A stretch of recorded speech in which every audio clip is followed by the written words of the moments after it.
Sono sì l'AIE, in italiano è il sorbo montano.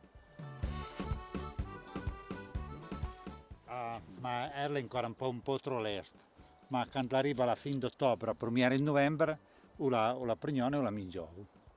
Mangiavo la una un po' farinosa e per la zero pa ben mera e la buttavo in la motta per la fame ero.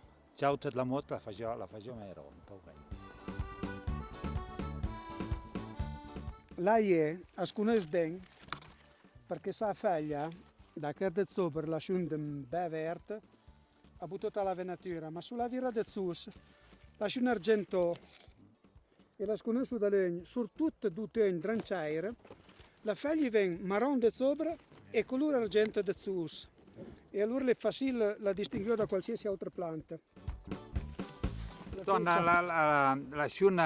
La sciungia mera, anche se sia una prima di ottobre, la sciungia buona, perché sovente è giusto alla fine di ottobre, prima di novembre. La sciungia buona. La sciundusa, un po' nauseante e farinosa, un po' farinosa. Sì. E ma ora poi mando anche il farinaccio. Sì. Farinaccio. La planta è farinaccio, un Farinaccio. nome volgare, ma la sono proprio buona. Guarda se. Bella, bella. E il proverbio di on duagna e on daio e baron e ne plavio.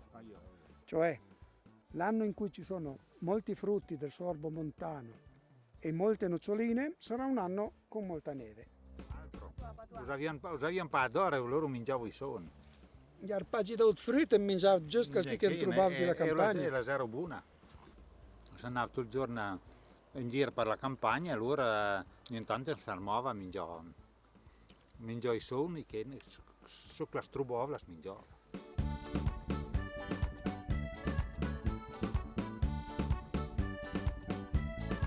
La fiola partirò fino a quasi alla fine di novembre e gli ha detto che a St. Kathleen, che dovrebbe essere il 25 novembre, la fiola i vuol di noi ziehen.